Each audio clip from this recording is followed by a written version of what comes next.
Going somewhere?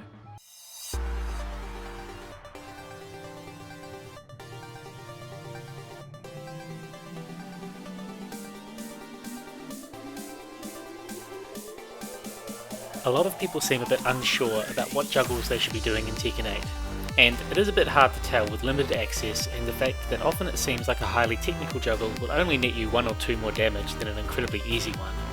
While the game is still in beta and things are subject to change, I thought I'd use this opportunity to shine some light on the juggle system in Tekken 8 and hopefully give people an idea on why a more technical juggle may still be preferable over one that's easier to input. Some of you will remember my character guide for Nina in Tekken 7.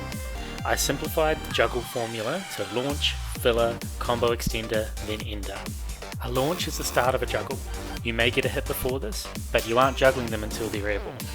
The filler is a combination of moves you use to extend the juggle and keep them airborne while still dealing damage. Remember that this formula is simplified and the filler moves can be placed in multiple locations during a juggle, not always right after the launcher. In Tekken 8, a combo extender is a move that causes a tornado effect, or using a heat burst mid-juggle, or a heat dash mid-juggle. As of the CBT, using a heat burst and a dash in a juggle will cause a knockdown and generally only one final hit afterwards. The ender is traditionally your final sequence in a juggle with the intention of dishing out a big amount of damage, or to set up Oki for ongoing pressure. Of course, this can also be used for wall carry instead. Sometimes your highest damage ender can also function as wall carry. Then there are a bunch of other interactions if you do reach the wall. You could also hit the wall at any stage in the juggle, and Tekken 8 would still allow a tornado move or a heat burst to function at the wall.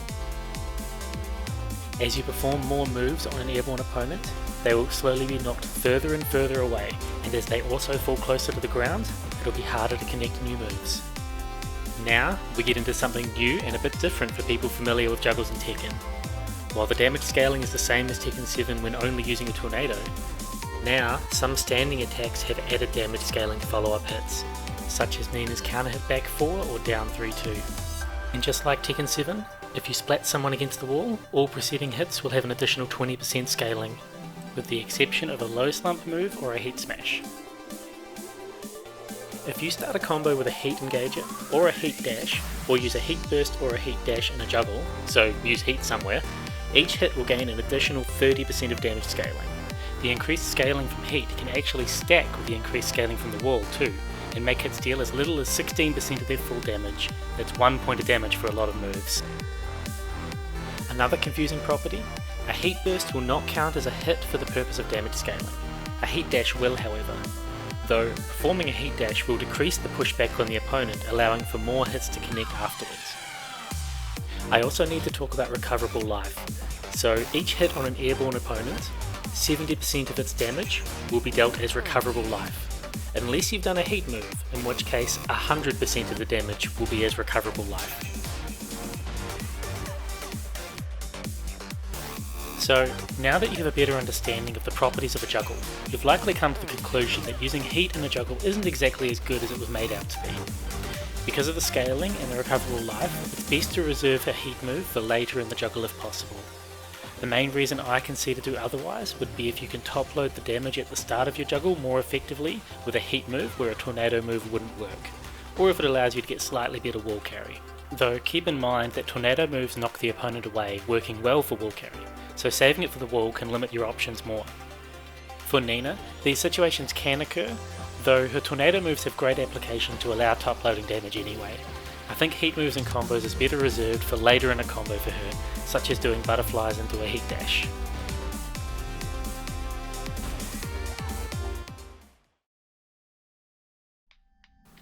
I've already released a video about my suggested combo route after the closed network test. Pay close attention.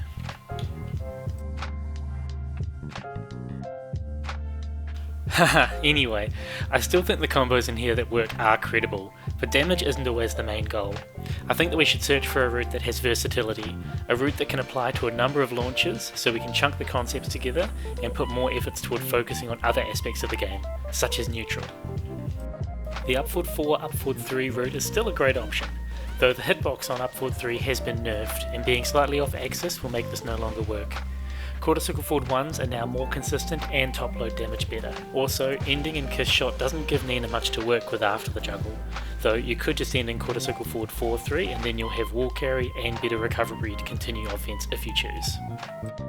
The route I have previously suggested can be a bit troublesome with access too, I admit.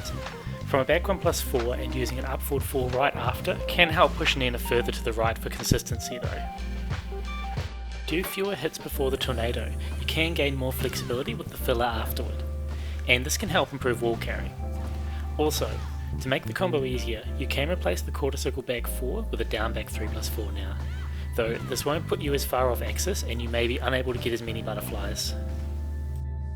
I think it's good to have an option if you're doing the tornado from your second hit too, as this was a well established route in Tekken 7 for many launches.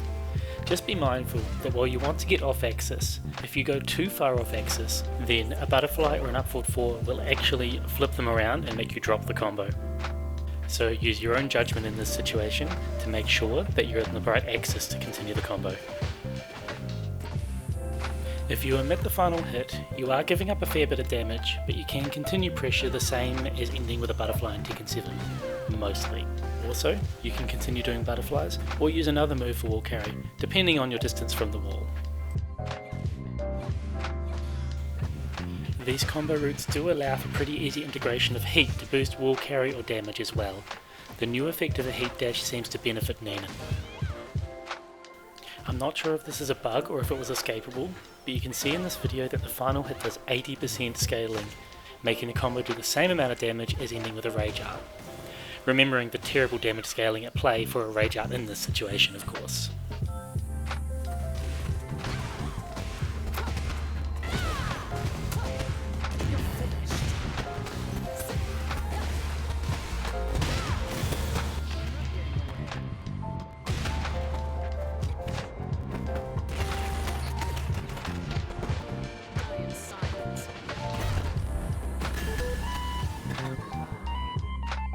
In summary, there is a lot at play when it comes to combos and juggling in Tekken 8. Make sure you consider your goal from the juggle, as it isn't always about optimizing damage.